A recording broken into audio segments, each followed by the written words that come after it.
국민연금과 기관투자가가 주총장에 있어서 거수기 역할을 했고, 또 과거에는 섀도우 보팅이라 그래서 기관투자가나 국민연금은 어길권을 행사하지 않더라도 나머지 주주가 행사를 하게 되면 그에 따라서 그림자로 어길권이 매겨지는, 그래서 아무런 역할을 하지 못했던 그런 것에서 벗어나서 적극적으로 주주의 이익을 관철시키고 기업 가치를 제고하기 위해서 연기금 그다음에 기관투자가가 적극적으로 의사결정에 나섰다는 것입니다. 이거는 저는 상당히 긍정적 신호로 보고 있습니다. 아까 말씀드린 대로 우리 증권시장의 가장 고질적인 문제가 바로 이 코리아 디스카운트인데, 그 코리아 디스카운트에서 핵심이 두 가지였습니다. 배당 문제와 지배구조, 그리고 오너 리스크의 문제였는데, 이런 문제들을 해결해 나가는 과정을 이번 2019년 주주총회에서 보여주지 않았느냐라는 긍정적 의미를 갖고 있습니다. 특히 오늘 우리가 토론하게 될 스튜디시 코드 관련돼서는 저는 상당히 의미심장한 대사건이 올해 일어났다고 생각합니다. 주주의 힘으로, 그리고 연기금과 기관투자가가 힘을 합치고, 또 외국인 투자가도 힘을 합쳐서 기존의 대주주의 경종을 울린, 그리고 대주주의 경영권을 제한하는 결의를 이끌어낸 것은 우리나라 경영사에 있어서 처음이다 생각을 하고, 이런 대사건이 긍정적으로 앞으로 우리 증권시장에 작용을 할 것이라고 보고, 저도 그렇게 되기를 기대합니다. 이번에 대한항공 관련돼서 국민연금의 스튜디십에 대해서는 여러 가지 의견들이 있을 거라고 생각하고, 이 오늘 토론회에서 아마 다양한 의견들이 제출될 것이라고 봅니다. 일부에서는 과도한 경영권 개입 또는 간섭이다, 더 나아가서는 연금 사회주의다, 이런 식의 비판도 있습니다. 저는 과도한 개입은 아니라고 생각합니다. 여러분도 아시다시피 현대차의 경우는 엘리엇의 과도한 배당 요구에 국민연금과 기관투자가들이 정의선 부회장 체제를 지지했습니다. 무조건 대주주를 반대하거나 기존 경영진을 배척하는 것이 아니라 사안에 따라서 국민연금과 국내 기관투자가들이 합리적 의사결정을 하지 않았냐, 그런 생각을 해봅니다. 그리고 연금 사회주의라는 주장은 저는 거꾸로 오히려 이런 연기금과 기관투자가들의 적극적 행동이 연금 사회주의가 아니라 연금 자본주의라고 저는 말씀드리고 싶습니다. 우리가 상법상에 나와 있는 주주 평등의 원칙에 입각해서 연기금이든 개인이든 외국이든 자기가 갖고 있는 주식에 근거해서 비례적으로 배당과 의결권을 행사한다는 것은, 배당 청구권과 의결권을 행사한다는 것은 가장 자본주의고, 우리가 주식회사 제도 하에서 주식회사라는 제도 하에서 당연히 해야 될 주주로서의 권리라고 생각을 하고 있습니다. 그래서 연금 사회주의라는 비판에 대해서는 오히려 사회주의가 아니라 연금 자본주의인데, 이 연금 자본주의가 너무 과도하게 과도하게 행사되는 것을 막는 것을 저희가 어떻게 연구를 해봐야 되지, 지금 현재 진행되고 있는 것을 연금 사회주의라고 몰아세우는 것은 저는 과도한 비판이고 상당히 문제가 있는 논리라고 생각을 하고 있습니다. 그렇지만 이런 스튜디십 코드가 여러 가지 또 과제도 안고 있다고 생각합니다. 저는 첫 번째로 과연 국민연금과 그다음에 앞으로 행사가 될 가능성이 있는 기금에 있어서의 의사결정에 있어서의 독립성과 전문성을 어떻게 우리가 확보해 나갈 것인가, 이 문제가 가장 큰 우리의 과제라고 생각하고 있습니다. 그리고 지난 정권 때 제일모직과 삼성물산의 합병에서 보듯이 정말로 연금의 의결권 행사가 정권이라든지 특히 정파 또는 진보 보수 이런 차원에서 행사되는 것이 아니라 딱 하나의 관점, 주주의 이익, 국민연금에 있어서는 국민의 이익이죠. 국민의 이익과 주주의 이익이라는 관점에서 행사되기 위해서는 국민연금의 의사결정 구조를 보다 더 독립적이고 전문적인 그런 가버넌스를 어떻게 구축할 것인가, 그것이 우리에게 놓여진 큰 과제라고 생각하고, 아마 오늘 이 토론에서도 그런 의견들이 나오지 않을까라는 생각을 하고요. 그다음에 수탁자 준칙에 있어서 과연 어떠한 경우에 또 어떠한 케이스에 국민연금의 의결권을 행사해야 되는지라는 구체적인 디테일이 아직은 조금 부족한 면이 있지 않나라는 생각합니다. 그런 부분에 대해서도 좀 더 논의를 진척시켜서 준칙 자체를 좀 더 누가 보더라도 객관적이고 타당하게 만들어갈 준비도 또한 해야 되지 않냐라는 생각을 하고 있습니다.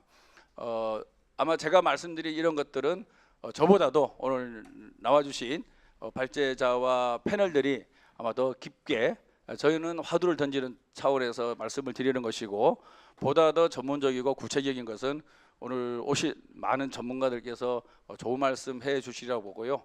여기서 논의된 결과를 바탕으로 국회에서 입법과 정책으로 뒷받침하도록 하겠습니다. 감사합니다. 그리고 고맙습니다.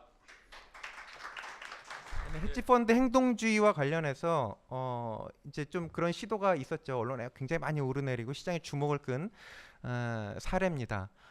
일단 뭐 그 앞에 말씀에서도 있었습니다만 일단 그 무리한 배당 요구라든지 또 사회이사 뭐 감사 이런 추천한 것에 대해서 시장이 굉장히 합리적으로 반응한 거 아니냐는 평가가 주된 것 같습니다. 근데 또 하나 주목할 만한 것은 그런 헤지 펀드들이 이제 주주연을 굉장히 여러 개 했어요. 그래서 임원 후보 주주연도 했고 정관을 바꿔라는 것도 했는데 그 정관 바꾸라는 것 중에 보상위원회를 설치하라든지 이런 굉장히 누가 보더라도 합리적인 어떤 주제안도 있었는데 이런 주제안들은 다 통과가 됐습니다. 별로 언론에서 다뤄지진 않았습니다만 그래서 이런 어떤 기관 투자자들의 어떤 주제안이라든지 이런 것들에 대해서 취할 것은 취하고 부당한 것, 무리한 것은 말하자면 막는 어떤 그런 합리적인 어떤 관행과 역량이 한국 자본시장에 분명히 있지 않은가 이런 사례를 통해서 좀 추측해 볼 수 있지 않나 싶습니다. 또 하나 이제 그 많이 보이는 흐름이요. 이게 부결이 되면 그 뭐 주주제안이라든지 이런 시도는 실패했다. 이런 얘기가 이제 굉장히 많이 있습니다. 근데 사실은 해외에서 주주총회를 평가할 때는 그런 게 주가 아니거든요. 예를 들어서 우리나라에서는 경영진이 제안을 했는데 누가 반대표를 던졌습니다. 근데 결국에는 그게 통과가 되면 그냥 주주는 실패했다. 이런 식으로 이제 보통 많이들 얘기를 합니다만 해외에서는 그렇지 않고요. 예를 들어서 경영진 제안 안건이 일단 90% 이상의 찬성을 얻지 못하면 이 안건은 뭔가 시장에서 우려가 있나 보네. 이런 식으로 평가를 합니다. 그래서 그 반대율이 예를 들어서 20%가 넘어가게 되면 그 경영진 제안은 사실은 실패한 안건이 되는 거죠. 비록 주주총회에서 승인은 받았겠습니다만 50%가 넘어가지고 승인은 받았겠지만 그런 경영진 안건 자체는 무리한 것, 뭔가 좀 우려가 큰 것으로 시장에서 평가를 받는 겁니다. 주주제안도 마찬가지죠. 이게 부결이 됐다 그래서 그냥 이건 실패했다 끝났다가 아니고요. 경영진 주주제안이 예를 들어서 한 30% 이상의 지지를 얻었다. 그러면 이 주주제안 뭔가 굉장히 폭넓은 주주들의 동의를 얻고 있구나. 그래서 회사는 뭔가 여기에 대해서 비록 그게 통과되지는 못했지만 이 주주제안의 어떤 합리적인 어떤 취지 이런 부분들을 뭔가 충분히 고려해서 뭔가 그 주주들에게 답변을 해야 되는 어떤 그런 상황이 됐다고 보는 겁니다. 그래서 그냥 가결됐다 부결됐다만 볼 게 아니라 반대율이 실질적으로 어느 정도 되느냐 이런 것들을 충분히 고려해서 이 주총회 안건의 어떤 성공 여부 이런 것들을 판단하는 것이 바람직합니다. 근데 우리나라에서는 아직 그 반대율이 대부분 아주 특정 이슈에 대해서만 공개가 되기 때문에 좀 그런 평가를 하는 데는 한계가 있습니다. 그래서 뒤에서 제가 조금 관련된 제안을 하나 좀 했습니다. 요 관련해서 해외를 보면요, 영국의 기업 지배구조 모범 기준을 보면 요거는 그 자료집에는 없습니다. 제가 참고하시라고 막판에 넣은 건데요. 영국 기업 지배구조 모범 기준에 보면 상장사는 반대율, 찬성률 이것들을 다 공개하고요. 반대율이 이사회가 생각하기에 어떤 일정 임계점이 있을 텐데 그 수준이 넘어가면 뭔가 문제가 있다고 이제 이사회에서도 생각할 수가 있거든요. 그러면 그 어떤 임계점을 반대율이 임계점을 넘은 안건에 대해서는 뭔가 회사가 설명을 하라는 겁니다. 그게 기업 지배구조 모범 기준에 담겨 있는 내용이죠. 그리고 실제로 그 반대율 정보라는 게 주총 이후 주총에서도 굉장히 중요한 의미가 있는 게요.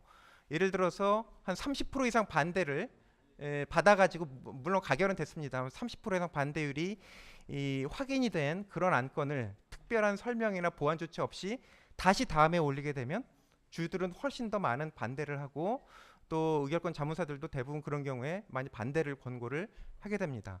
그 임기점이 되는 반대율 같은 경우에 보통 20%에서 30% 정도가 되고요. 반대율이 30%가 넘었는데 회사가 아무런 설명 없이 다음에 또 이 후보를 그냥 저 후보로 올린다든지 하는 것은 해외의 어떤 저 자본시장에서는 사실 굉장히 무리한 것으로 받아들여진다. 이런 관행을 좀 참고하실 수 있도록 말씀을 드립니다. 어떤 안건 한두 개를 다루기 위해서 그냥 회의하는 식 말고요. 정기주총 때는 좀 정례적으로 일주일에 한두 번씩 모여가지고 뭐 여러 가지 논의를 하는 방안들을 생각해 볼 수 있다고 생각이 됩니다. 그리고 그 전문위원, 여기 속한 전문위원이 정말 기금의 이익을 위해서만 충실하게 의사결정에 참여할 수 있도록 하는 여러 가지 장치들이 좀 필요하다고 생각이 되고요. 뭐 예를 들어서 외부의 압력을 받았거나 뭔가 누가 무슨 요구를 해가지고 흔들릴 가능성이 있다. 그러면 그거를 반드시 보고하도록 해가지고 주목관시인이 그 해당 전문위원이 의결권 행사에 의사결정에 참여할지 말지를 정하도록 하는 그런 내부 통제 절차를 좀 엄격하게 할 필요가 있다. 이렇게 생각이 됩니다. 이건 좀 현실적인 우려거든요. 그 전문위원들이 각각 어느 기관 내에 다 속해 있기 때문에 예를 들어 그 속한 기관장이 어떤 뭐 이것에 대해서 뭐 찬성하라든지 반대하라든지 이런 여러 가지 부적절한 영향력을 행사할 가능성도 있고 정부도 마찬가지고 여러 노사 단체 다 마찬가지입니다. 그렇기 때문에 오로지 그 전문위원 개인의 어떤 전문성을 바탕으로 의사결정에 참여하도록 하는 방안이 꼭 필요하다라고 생각이 되고요. 그리고 뭐 최근에 이제 뭐 어떤 내용들이 이제 공개가 돼가지고 좀 이렇게 정치적 고려 없이 의사결정을 하기가 굉장히 어려운 어떤 그런 사례가 나타나기도 했는데 그런 것들은 조금 바람직하지 않은 케이스로 생각이 되고 여러 가지 정말 그 최선을 다해서 의사결정을 할 수 있게 여러 가지 내부 통제를 조금 강화할 필요가 있지 않나 싶습니다. 예, 공적 연기금 관련된 두 번째는요. 보다 많은 기관이 스튜어드 코드에 참여해서 주주 활동을 할 필요가 있다는 것입니다. 현재는 국민연금만 참여하고 있죠. 보도에 따르면 우정사업본부, 공무원연금, 뭐 사기연금, 행정공제회 이런 데가 이제 참여할 거다라고 의사를 밝힌 상태입니다. 그래서 이제 여기가 참여하면 연기금 대부분 다 참여했네 이렇게 생각할 수도 있는데요. 사실 조금 그 제가 보기에는 조금 더 다른 연기금들도 참여해서 적극적으로 주주활동에 참여할 필요가 있는 게 대표적인 게 연기금 투자풀, 또 주택도시기금, 고용산재보험기금 이런 데입니다. 이게 다 기재부, 뭐 저 국토교통부, 그다음에 고용노동부에서 이제 각각 관리하는 연기금인데 여기에서 여유자금으로 주식에 투자하는 비중이 생각보다 높고 수조 원대입니다. 보통 우정사업본부가 이제 국민연금 밑에 두 번째인데요. 거기와 사실은 어깨를 나란히 하는 연기금들이거든요. 그래서 여기도 스튜어드 코드에 참여를 해서 좀 다른 연기금들과 마찬가지로 조금 주주 활동을 적극적으로 할 필요가 있지 않나 싶습니다. 근데 특이하게도요. 방금 말씀드린 그런 기관들에는 별도의 관리 기구가 없습니다. 공단 같은 국민연금 공단 같은 관리 기구가 없어요. 그래서 다 주관사에 맡겨가지고 주관사가 다시 위탁사를 선정하는 그런 구조로 자금이 운용이 되고 있습니다. 그래서 이런 연기금들이 스튜어드 코드에 참여할 때는 직접 뭔가 주주 활동을 할 필요는 제가 보기에는 없다고 생각이 되고요.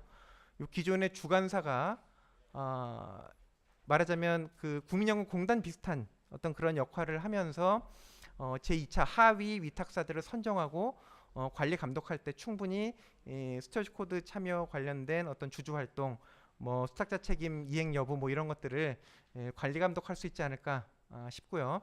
그래서 이런 그 위탁을 통한 주주 활동도 충분히 가능하기 때문에 좀 전에 말씀드린 그런 연기금도 스튜어드 코드에 참여를 적극적으로 고려하는 것이 어떤가 하는 생각이 있습니다. 두 번째는 상법 개정과 관련된 부분입니다. 크게 세 가지 제안을 드리고자 하는데요. 첫 번째는 주주총회가 여전히 뭐 주총일 집중 문제도 있고요. 그 다음에 소집 공고가 충분한 기간을 두고 이루어지지 않기 때문에 너무 분석하기 어려워서 의결권 행사가 잘 안 되고 뭐 이런 문제들이 있습니다. 그런 부분들을 좀 근본적으로 해소하기 위한 어떤 방안들 조금 말씀드리고자 하고요. 두 번째는 이제 특별히 이제 주주의 목소리를 낼 수 있게 하는 가장 대표적인 제도가 상법상 주주 제한 제도입니다. 그래서 이 부분을 조금 뭔가 이제 그 목소리 내는 것을 좀 어렵게 하는 부분이 있다면 그런 부분들을 조금 완화해서 보다 많은 목소리가 주주들에게서 나올 수 있도록 하면 어떨까 하는 생각이 있고요. 그래서 그런 내용들을 두 번째로 말씀을 드리고 세 번째는 계속 말씀드린 그 국민연금 등 연기금이 위탁사에다가 의결권 행사를 위임을 할 때 그게 좀 어렵게 만드는 어떤 상법상의 규정이 있는데요. 그게 의결권 불통일 행사 규정입니다. 그래서 그 부분에 대해서도 뭔가 조금 조치가 필요하지 않은가 하는 생각이 있어서 그거를 좀 다루고자 합니다. 주주총회 굉장히 중요하죠. 옛날에는 그냥 통과 의뢰였는데요. 이제는 주주와 회사가 정보를 공유하고 소통하는 대표적인 장입니다. 뿐만 아니라 주주들이 의결권 행사를 통해서 문제가 있는 어떤 안건, 문제가 있는 이사들에 대해서 책임을 추궁할 수도 있습니다. 최근에 대표적인 사례도 있었고요. 또 의결권 행사를 주주들이 하기 때문에 결국에는 주주총회 통과를 위해서는 회사들이 조금 더 적극적으로 주주와의 대화에 나설 수밖에 없습니다. 그런 기회를 제공하는 것이 주주총회죠. 그렇기 때문에 주주총회라고 하는 것이 지금 현재 굉장히 중요한 의미를 담고 있고요. 그래서 이게 제대로 된 역할을 할 수 있도록 하는 것이 바람직하다고 생각이 됩니다. 가장 대표적인 정보가요. 아까 말씀드렸던 찬성률, 반대율입니다. 그리고 의결권 행사 실제로 얼마나 했는지 투표율. 그 세 개의 정보를 반드시 그 절대적인 숫자와 함께 알려주는 것이 필요하다라고 생각이 됩니다. 이게 필요한 이유는 저는 4가지 정도로 정리를 했습니다. 첫 번째는 예를 들어서 이게 올해 찬성으로 통과됐어요.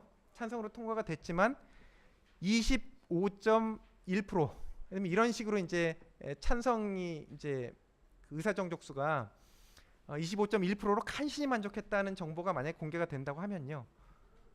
그럼 내년에 주주총회에 참석해서 의결권을 행사해야 될 주주 입장에서 보면 이 회사는 잘못해서 내가 의결권 행사 안 했다가는 의사 정족수를 만족 못하겠네. 그런 위험이 있다는 걸 아주 직접적으로 보여주는 대표적인 숫자입니다. 찬성 비율, 반대 비율이. 그렇기 때문에 저는 그 의결 정족수 부족에 따른 안건 부결의 위험을 최소화하기 위해서는 찬성률과 반대율 정보가 반드시 공개돼야 된다는 것이고요. 그 정보는 세계적으로 선진국 중에 안 하는 나라를 찾는 게 훨씬 쉬울 만큼 대부분의 국가에서 하고 있습니다. 두 번째는 경영진 안건의 어떤 그 시장의 신뢰도 그런 부분들을 판단할 수 있다는 거죠. 아까 간단히 말씀드린 그런 내용이고요. 그래서 주주들의 반대가 20% 30% 넘어가면 이제 다른 주주들도 좀 유심히 보게 되는 어떤 효과가 있고요. 그렇게 되면 그 이후에 주주총회에서 의결권 행사를 할 때도 동일한 안건이 올라오게 되면 충분히 그런 주요 정보들을 감안해서 의결권 행사를 할 수가 있게 된다는 것입니다. 그래서 저는 요 반대율, 찬성률 정보가 반드시 공개돼야 되고 요거는 전 세계에서 거의 대부분의 나라에서 시행하고 있다고 생각이 되는데요. 실제로 조사를 한 결과가 있습니다. 금융위에서 조사한 건데 요건 아직 올해 거는 집계가 안 됐고 작년 겁니다. 전체 한 2,000개 상장사 중에요. 의결 정족수 부족으로 안건이 부결되는 게 대략 4% 정도의 회사입니다. 76개사. 근데 그 중에 유가 상장사는 5개사고요. 대부분 다 소규모 회사, 코스닥 상장사 71개사가 의결 정족수 부족으로 안건이 부결이 됐거든요. 그래서 제가 말씀드렸다시피 이거를 막기 위한 여러 가지 조치들이 있지만 의결권 행사 찬성률, 투표율을 공개하는 게 가장 필요한 데는 오히려 대규모 기업이 아니고요. 소규모 기업입니다. 그래서 이런 정보가 공개되어야만 여기는 언제든 의결권 행사가 의결 정족수 충족을 못 해가지고 부결될 확률이 높구나 하는 거를 추정을 할 수가 있기 때문에 그렇습니다.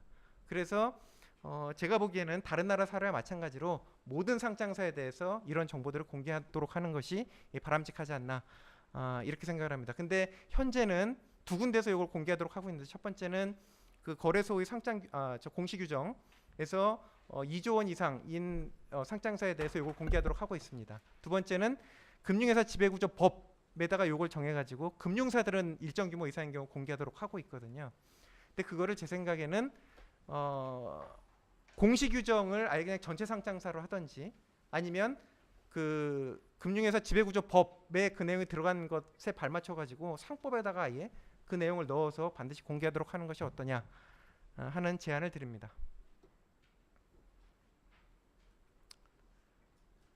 그다음에 이제 주주 제한제도 관련해서 몇 가지 제안을 드리고자 합니다. 첫 번째, 이 주주 제한제도라고 하는 것은 주주총회에 주주들이 안건을 올릴 수 있도록 하는 겁니다.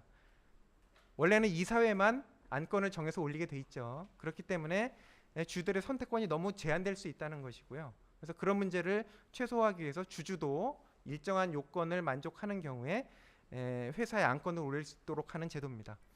근데 몇 가지 이제 조금 개선이 필요한 부분이 있지 않나 싶은데요. 첫 번째는 주주 적격 요건입니다. 3% 이상 지분율을 갖고 있거나 또는 상장사인 경우에는 0.5% 이상을 6개월 이상 보유한 경우. 근데 저 최근에도 이런 사례가 있었죠. 요 상장사인 경우에요. 요 뒤에 요건만 만족해야 되는지 아니면 앞에 요건을 만족해도 되는지 이게 굉장히 논란이 있었고요. 그 부분에 대해서 명확한 교통 정리가 필요하지 않나 싶은데 개인적으로는 둘 다 가능하게 하는 것이 맞다라고 판단이 됩니다. 그다음에 이제 두 번째 문제는 제한 가능한 내용입니다. 지금 현재는 주주총회에서 안건으로 다룰 수 있는 것만 주주 제한이 가능합니다. 그렇기 때문에 임원 선임, 그다음에 뭐 이사 보수 배당, 그다음에 정관 변경 이런 안건에 대해서만 주주 제한이 가능한데요. 그 주주 제한 가능 범위를 가능 대상을 조금 넓히면 어떤가 하는 겁니다. 대표적으로 미국이 그렇습니다. 그냥 주주총회에서 의결 권한이 없는 안건이더라도 주주 제한이 가능하고 논의를 해서 주주들이 그냥 우리가 저 뭐 60%로 통과시켰다 그러면 많은 주주들이 이걸 원한다는 뜻을 전할 수가 있는 거죠. 다만 그 시행을 강제하지는 않습니다. 그래서 회사 측의 부담도 줄이고 있는데요. 이런 부분들을 조금 국내 주주 제한에 반영하면 어떨까 싶습니다. 예, 그 아까 의결권 행사 불통일 행사 관련된 규정은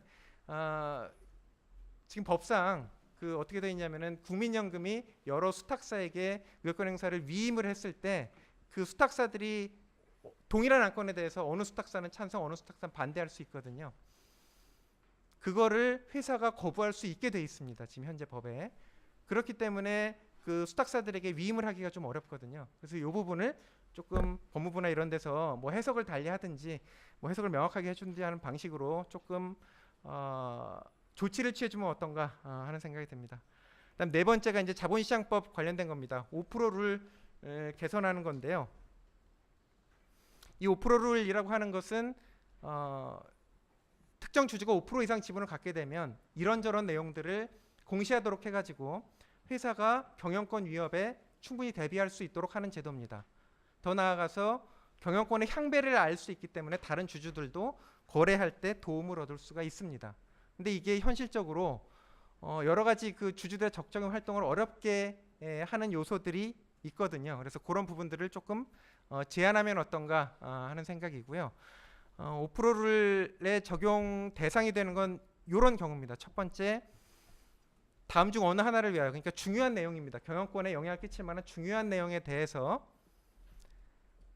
주주 제한이나 임시유총 소집 청구 등 굉장히 법적으로 강제성이 있는 어떤 행동을 해가지고 실제로 회사나 임원이 상당히 큰 영향을 받을 만한 행동으로 그런 주장들을 했을 때, 그때 이제 이 주주가 5% 이상이라고 그러면은 우리는 뭐 5% 이상 지분을 확보하고 있고 우리는 투자 목적으로 한다, 또는 경영권에 영향을 끼칠 목적으로 한다, 이런 내용들을 공시하도록 하고 있습니다.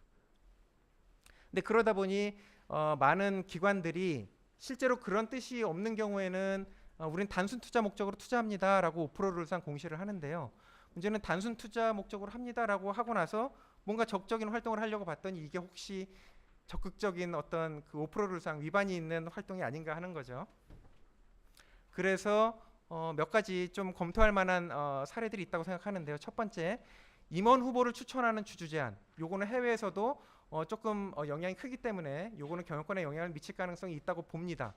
다만 국내에서 여러 가지 위법 행위로 대표이사나 그 회사가 여러 가지 그 법 위반으로 제재를 받은 경우, 이 경우에는 제가 보기엔 경영권에 뭐 또 영향을 끼칠 목적이 아니라 경영 감시 목적으로 한 명의 사회이사 정도를 추천하는 것은 이거는 경영권에 영향을 끼칠 목적으로 볼 수 없는 거 아니냐는 판단이 들고요. 그래서 이런 경우에는 5%룰상 공시 부담을 조금 완화해 주는 것이 어떤가를 좀 검토해 봤으면 합니다. 저 좀 급하게 설명드리느라고 조금 이해가 덜 된 부분들이 있을 텐데요.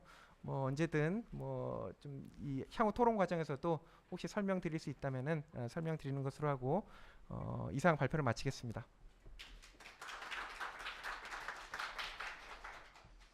우선 그럼 연세대학교의 신재영 교수님 7분 부탁드립니다. 사실은 해외 공적 연기금들, 공적 연기금뿐 아니라 기관 투자자들 같은 경우에는 사실은 단순한 의결권뿐만 아니라 그 소위 얘기하는 인게이지먼트를 굉장히 활발하게 하고 있습니다.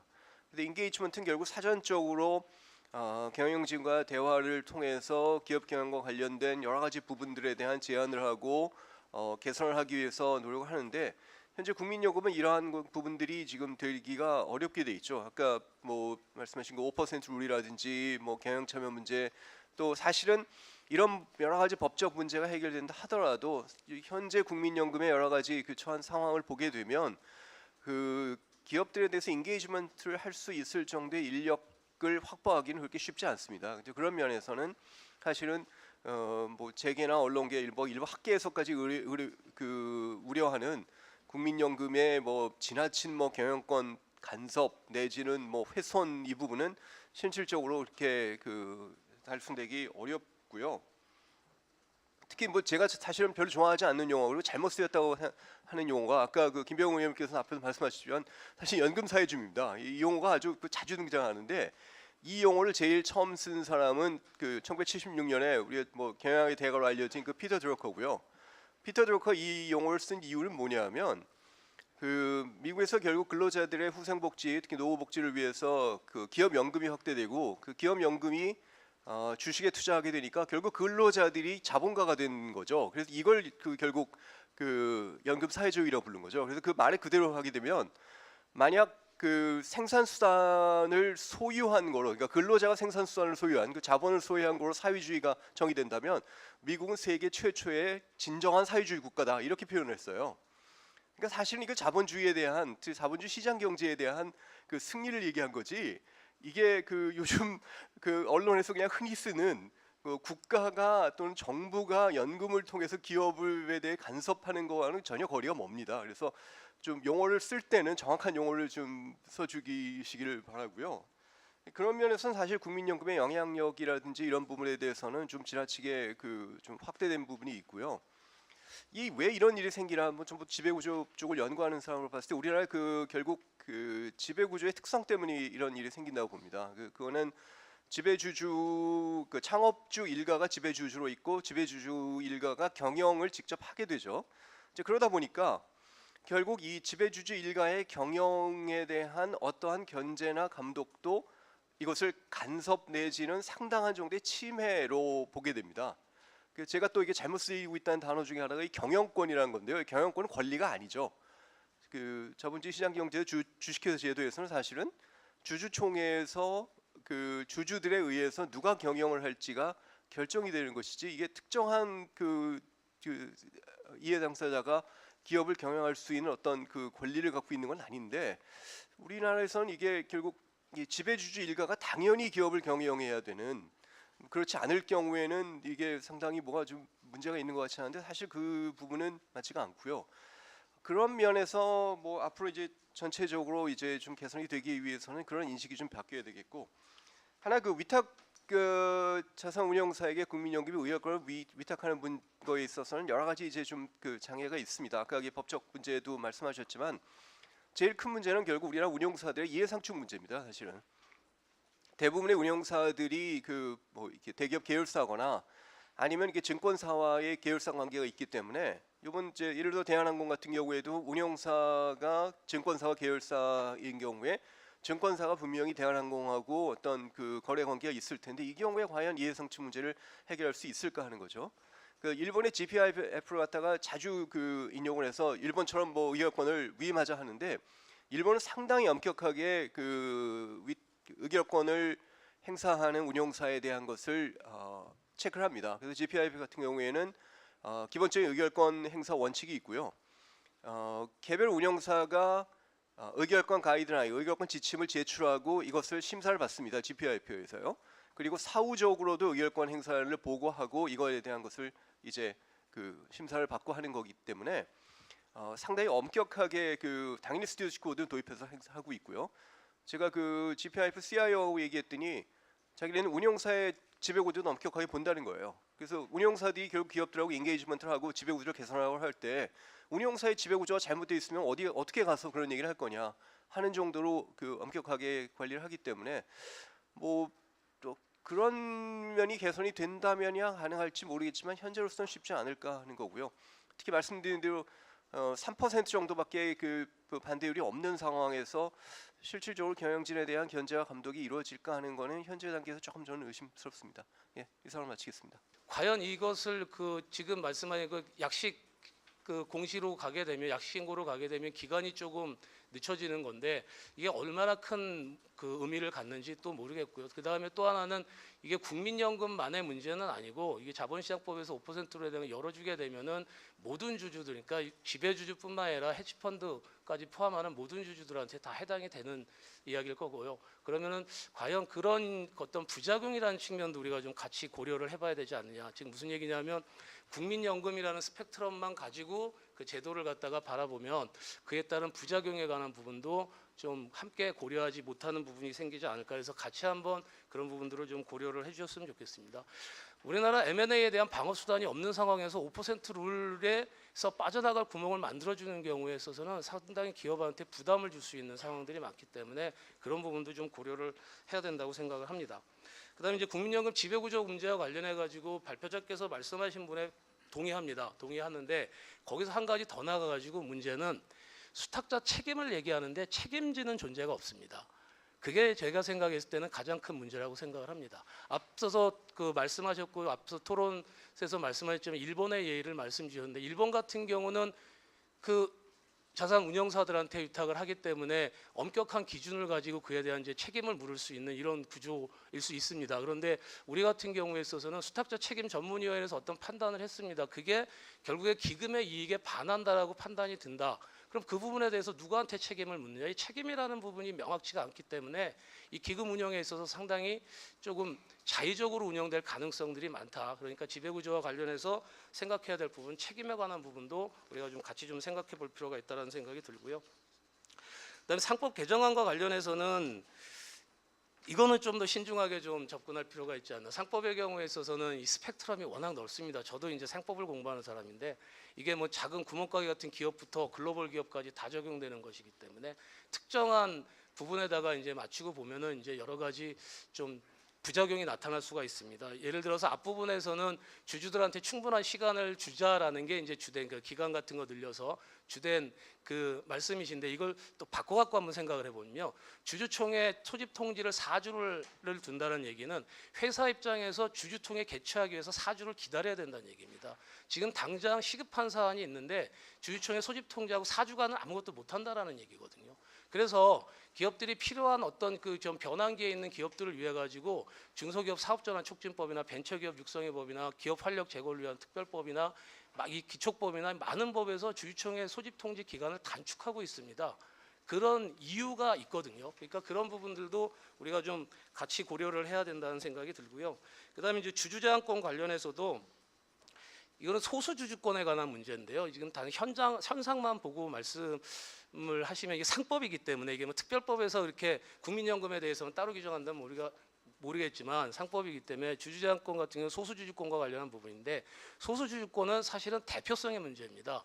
법인의 위임을 받은 경영진의 경우는 법인에 대해서만 책임을 지는데 법인이 실체가 없기 때문에 그 주주들을 너희들이 회사를 위해서 권한을 행사를 해달라는 취지입니다.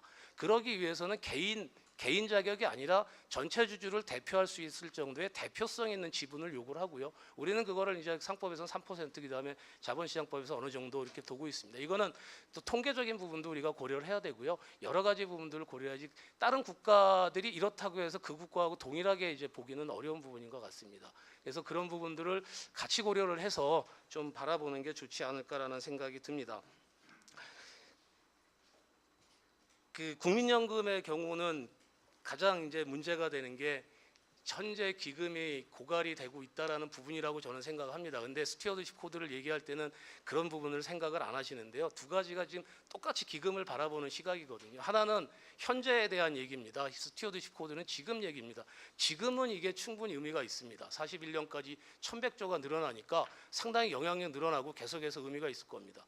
이후의 경우는 어떻게 할 거냐에 대한 것도 우리가 같이 좀 고민을 해봐야 되지 않느냐는 생각이거든요. 기금 고갈의 문제는 그 현 세대 문제가 아니라 후세대에 대한 부담 문제이기 때문에 세대 간 문제이기도 하기 때문에 그런 부분도 고려해서 우리가 스튜어드십 코드나 이런 부분들도 충분히 기금의 특수성들을 고려를 해서 그 운영을 하는 것들이 좀 필요하지 않나라고 생각을 합니다. 사실은 그런 사전 공개 같은 것들이 그 스튜어디십 코드 도입 목적에 맞는 방식으로 그 공개가 된 겁니다. 그래서 사실은 좀 더 뭐 상당한 기간을 두어 가지고 적극적으로 행사되었으면 더 좋았겠습니다. 그 결과로 사실은 국민연금을 포함해서 이제 다수의 그 기관 투자자들이 연임 반대를 했죠. 그래서 거기 저희가 이제 확인한 바로는 공무원 연금, 사학연금, 뭐 심지어는 교원 공제회 이런 것도 다 지금 조양호 이사에 대해서는 반대표를 던져서 결국에 이제 이사에서 퇴출이 됐습니다. 그 지금까지 계속 말씀드린 것처럼 국내 기업들에서는 보면 이제 고질적인 지배 구조 문제가 있습니다. 그리고 이사회는 이제 책임 경영이라든지 투명 경영이 아주 부족합니다. 이것이 그 자본시장 전체 발전에 아주 문제가 있고 사실은 대외 신뢰도가 낮아서 코리아 디스카운트 얘기가 계속 나오는 거 아니겠습니까? 그 기관 투자자들이 이렇게 이제 그 소극적으로 주주권 행사하게 되는 것이 보면 여러 가지 이제 사업 관계라든지 소유 지배 관계라든지 하는 이런 이해 충돌 문제도 있습니다. 또 그것 말고도 사실은 이제 소극적으로 활동을 해서 운용 자산의 가치가 떨어져도 투자자에 의한 책임 추궁이 안 됩니다. 그 이유가 이제 주주총회 같은 것이 형식화되어 있기 때문이기도 합니다. 아까 우리 그 신진영 교수님께서 잘 말씀해 주셨습니다만 이제 경총을 비롯해서 소위 이제 연금 사회주의다 하는 주장을 하면서 그 비판하는 견해들도 있습니다. 아까 말씀하신 바로 그 내용입니다. 이제 사실은 전혀 그런 연금 사회주의라는 말 자체가 그 이제 그런 내용들이 아니라는 말씀을 아까 드렸죠. 그래서 오히려 이제 주주권 행사를 통해 가지고 기업에 대한 사회적 책임이 제고가 되고 그것을 통해서 기업의 사회적 가치가 높아지고 또 소비자의 접근성이 높아지고 또 그렇게 되는 것이 결국에는 그런 것을 하는 활동들이 그 일반 주주의 활동이지 정치적 개입이나 이런 것들이 아닙니다. 그 국민연금이 그동안 해왔던 이제 스튜어디십 코드에 따른 활동들을 보면 그 실제로 그 조양호 회장에 대한 횡령 혐의 이런 것들이 문제됐을 때 압수수색을 하자 그 국민연금에서 비공개 서한을 발송했습니다. 그리고 2018년 6월경에는 관세청 그리고 검찰 출입국 사무소 등 국가기관들이 조사를 시작하자 이제 그 국민연금에서 이제 비공개 면담을 또 신청하고 그리고 경영진과 비공개 면담도 했습니다. 그런 다음에 주주권 행사하는 것입니다. 이번 대한항공 주주총회는 결국에 그 회사에 손해를 끼치고 기업 가치를 훼손한 재벌 총수는 이사에서 퇴출될 수 있다 이런 신호를 시장에 보냈고 또 주주총회가 형식적으로 운영되는 것에 대한 경고를 했을 뿐만 아니라 일반 주주들에게도 주주총회 참여를 통해서 기업들의 고질적인 지배구조 문제, 책임 경영 문제를 바꿀 수 있다는 자신감을 심어줬다는 것이 큰 의의가 있다고 생각합니다. 국민연금의 주주권 행사의 평가와 이제 발전 방향에 대해서 보면 사실은 이제 그 다른 아까 토론자 중에는 이제 뭐 그러니까 앞으로 국민연금의 어떤 스튜어디십 코드에 대한 원칙들에 대해서도 말씀을 하셨지만 사실은 그 원칙이나 그 활동 지침이 불명확한 것이 전혀 아닙니다. 그 지금 현재 나와 있는 그 스튜어디십 코드 내용들에 보면 그 이제 의결권은 행사 말고도 어떤 사안들에 대해서는 중점 관리 사안으로 선정을 합니다. 그리고 그것에 대해서 사실관계를 확인하고 또 기업의 입장 표명을 요청을 합니다. 그리고 현황 파악을 하기 위한 자료나 정보 제공을 요청하고 또 기업의 조치 사항을 확인하고 개선 대책을 요구합니다. 때에 따라서는 아까처럼 이제 이사진이나 경영진과 대화도 면담도 하고 질의서와 의견서를 발송합니다. 그리고 비공개 중점 관리 기업을 선정하고 또 공개 중점 관리 기업을 선정하고 공개 서한을 발송하기도 하고 있습니다. 결국에는 수탁자 책임 활동 그 내용들이 지금 다른 곳에 있는 것이 아니라 바로 그 국민연금기금 수탁자 책임 활동에 대한 지침에 다 나와 있는 대로입니다. 거기 세부 지침들에 따라서만 절차를 거쳐서 잘 해도 사실은 기업들은 훨씬 더 제대로 된 주주 가치를 높이고 기업이 정상적으로 활동할 수 있는 길을 여는 것이 될 것 같습니다. 그 길에는 이제 의결권 행사 내용을 사전 공개하는 것도 포함될 것이고 의결권의 대리 행사를 권유하는 일도 있을 것입니다. 그래서 앞으로도 이제 기업 지배 구조에 대한 관찰 리스트를 만들어서 이런 활동을 계속하는 것이 결국에는 그 자본시장을 건전하게 성장시킬 수 있는 길이라고 생각합니다. 이상입니다. 위탁사 운영 선정 과정에서 지금 이 GPIF의 권유 코드를 도입하고 있는지, 또 준수 여부, 또 사후적 보고서 등을 통해서 역시 이런 이 일종의 통제 아닌 사실 통제를 하고 있고요. 의결권 행사에 있어서도 그런 제척 사항에 대한 부분들, 이런 부분들을 엄격하게 사실 보완을 하고 있긴 합니다만, 역시 GPIF도 의결권 행사에 있어서도 관리 감독이라는 손을 놓은 것은 아니다라는 부분입니다. 의결권을 전량 위임하고 전혀 손을 안 대고 있다는 뜻이 아니라 GPIF 역시 관리 감독 측면에 있어서는 상당한 노력을 기울이고 있다는 측면에서 국민연금이 추후 어떤 위임이라는 부분을 인용을 한다 하더라도 참고를 해야 될 부분은 사실 있다 생각이 됩니다. 이어서 저희 주주권 행사를, 국민연금 주주권 행사를 둘러싼 몇 가지 쟁점을 잠깐 말씀을 드리면, 이 경영 참여에 해당하지 않는 주주권부터 우선 도입을 하기로 했고, 경영 참여 주주권 행사는 제반 여건이 구비된 이후에 이행 방안을 마련토록 했고요. 사실 당년도에 주주권과 관련된 가이드라인 용역을 진행을 할 예정이고요. 여기에 좀 더 보완된 이런 이행 방안이 마련될 예정에 있습니다. 5%를 관련해서는 뭐 발제자께서 다양한 의견을 주셨는데요. 이 5% 룰이 그럼 과연 애초 왜 존재하느냐를 먼저 좀 짚어봐야 될 것 같은데요. 이 법률 박스 밑에 보시면 이 기업과 일반인이 주주 변화를 알 수 있도록 해서 투기자본에 의한 적대적 인수합병을 방비하기 위한 목적이 5% 룰입니다. 그렇다면 국민연금이 5% 룰을 적용받아야 되는, 즉 적대적 인수합병을 시도하는 주체냐는 전혀 아니다라는 부분이죠. 다시 말해서 국민연금이 5% 룰의 간섭을 받아야 되느냐에 대해서는 한번 재고를 할 필요가 있지 않느냐는 겁니다. 역시 이 국민연금의 5% 룰에 대해서는 이 법령 맨 밑에 보시면 이 전문 투자자 중에서는 대통령령으로 달리 정할 수 있다라는 그런 항목이 들어있기 때문에 국민연금을 전문 투자자로 받아들일 것이냐에 대해서는 역시 금융위의 해석이 어느 정도 가미가 될 필요는 있고요. 10% 룰의 경우에 있어서는 사실 관건은 이 단기 매매 차익 반환 규정일 겁니다. 아마 기존 논의에서도 아마 이 단기 매매 차익 반환 룰 때문에 좀 문제가 되긴 했었는데요. 이 법률 안에서도 보시면 6개월 이내에 매도해서 매수하거나 매수한 이후에 다시 매도하는 이런 차익에 대해서 반환을 하라라고 되어 있는데, 사실 이 부분에 대해서는 저 개인적인 사견입니다만 국민연금이 장기 투자자라는 그 본연의 자세를 가져야 된다라는 걸 전제한다면 6개월이라는 기간이 그렇게 국민연금이 이익을 실현해야 된다라고 하는 그런 이 장기로 보기엔 사실 어렵습니다. 다시 말하면 단기 매매 차익 조항이 존재하더라도 국민연금에게 큰 장애 요인이 되지는 않는다라는 생각입니다. 그래서 이 10% 룰에 대해서는 이 단기 매매 차익 반환에 대해서는 그렇게 큰 이 조정은 불필요하다고 생각이 됩니다. 다만 5% 룰이든 이 10% 룰이든 1%의 변화에 대해서만도 보고를 하라는 부분은 사실 이 국민연금의 중립성 이 원칙에, 즉 시장에 대한 왜곡을 일으키지 말아야 된다라는 그런 원칙에 위해가 될 수 있는 만큼 이런 이 예외자에 대한 이 보고에 대한 예외에 대해서는 약간의 논의가 좀 필요하다라고 이렇게 생각이 되고요. 의결권 위임 관련된 이야기 말씀을 좀 드리겠습니다. 이미 이 금융위원회 공고를 통해서 이 위임에 대한 부분이 이미 허가가 된 상태인데요.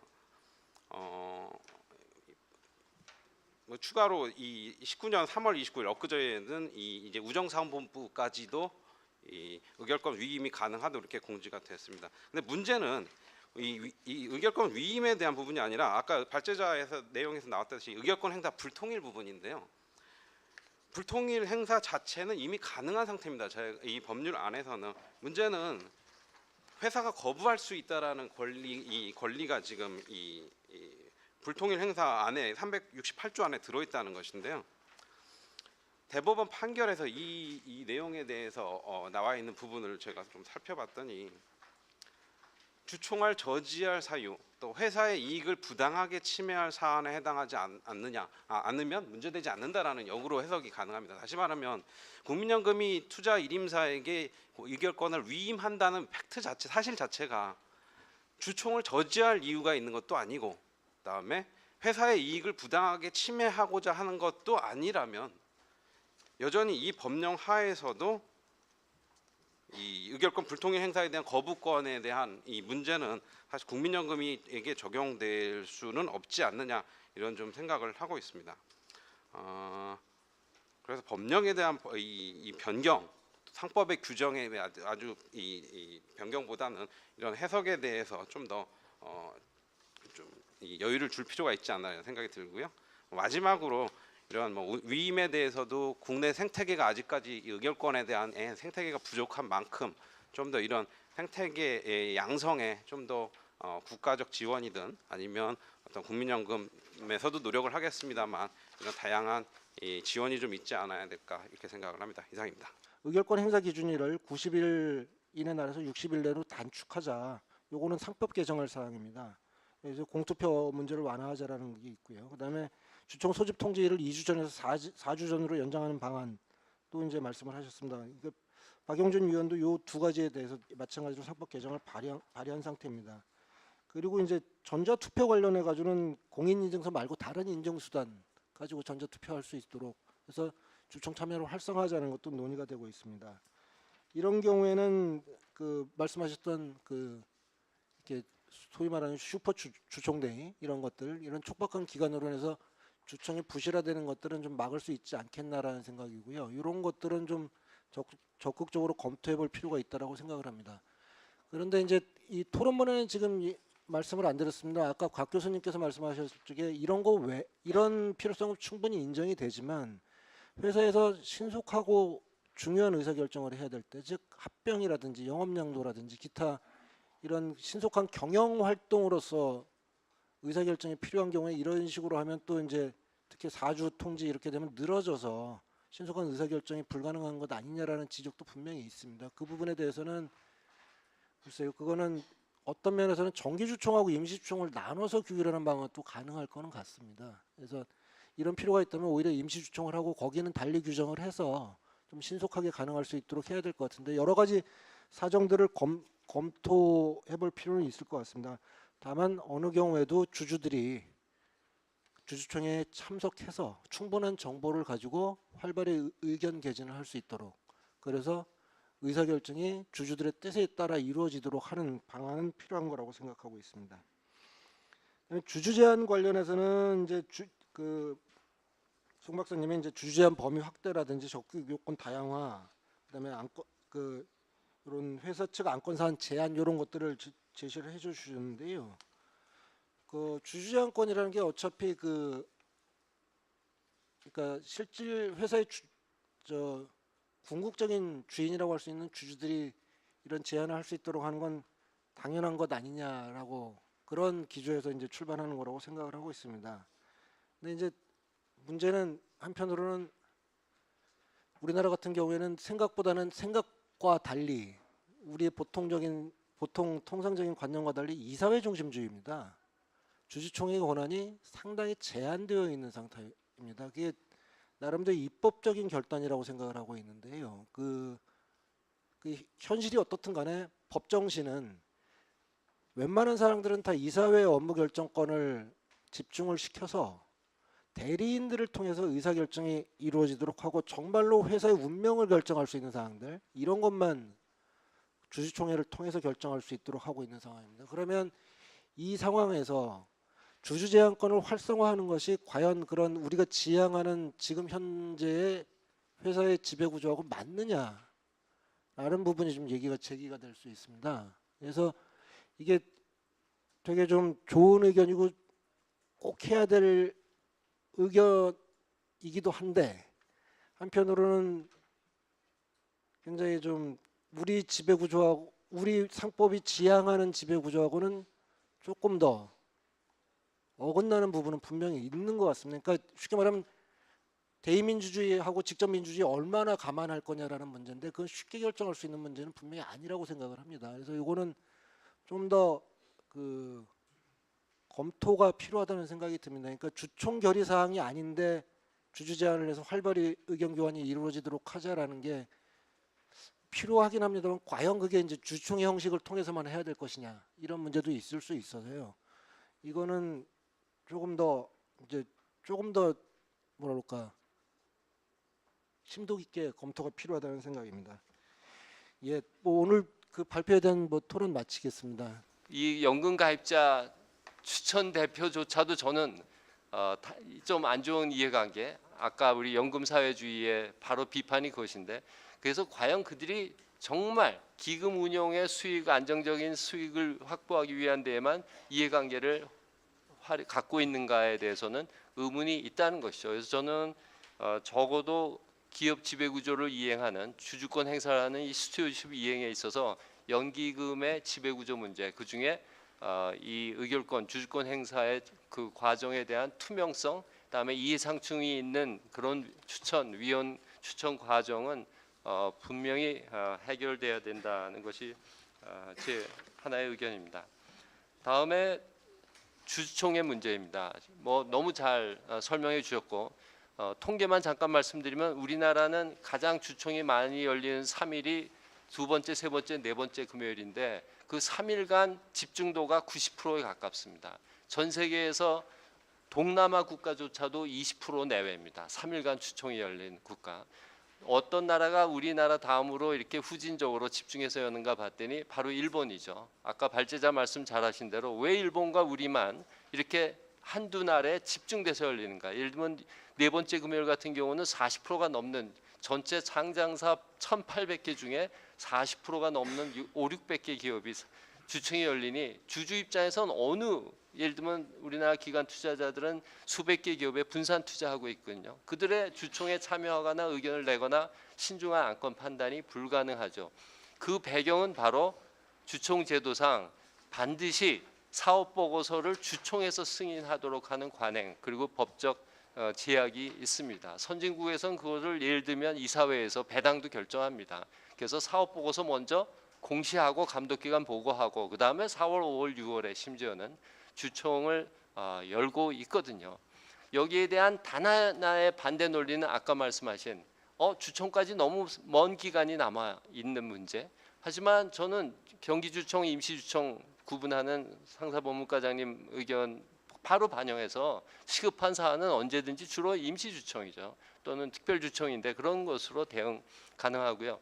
또 하나 반대하는 논리는 주총이라는 주주가 참여한 데서 배당 등 재무제표를 결정해야지 그것이 과연 이사회에서 결정하는 게 맞는가? 선진국은 이미 다 이사회에서 갔습니다. 물론 이런 지적할 수 있습니다. 한국은 아직도 이사회가 경영진이 후보를 다 추천합니다. 심지어는 이사추천위원회가 전원 사회이사로 구성돼 있어서 그 롱리스트를 누가 만드는가? 경영진이 만듭니다. 결국은 경영진이 자기의 연임 여부, 추천 여부를 결정짓는다는 걸 알고 있는 경영진의 그러한 눈치를 볼 수밖에 없는 이사회가 구성이 되고 운영이 되는 것이죠. 그래서 아직 후진적인 이 이사회의 문제를 갖고 있는 한국에서 과연 이사회가 주주 가치, 주주를 위해서 배당 등의 의사결정을 하겠는가, 재무제표 승인을 하겠는가 등등의 이슈는 있지만 저는 여전히 그럼에도 불구하고 주총 분산에 따른 여러 가지 장점들 발제자 말씀 잘 주셨는데 그것에 주는 장점이 이사회가 혹시라도 뭐 특정인의 또는 그것은 주로 이제 경영진과 같은 가족 지배주주와 같은 등등의 특정인의 이익을 위해서 배당 의사결정을 한다.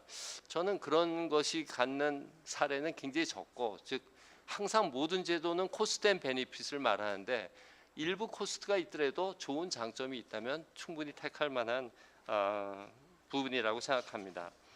5% 공시를 저는 전 세계에서 제가 아는 한 5% 공시를 하면서 내가 경영 참여를 해야 된다, 단순 투자를 해야 된다를 선언해서 구분해서 선언하는 국가는 제가 아는 한 미국과 한국밖에 없습니다. 왜 미국은 그런가?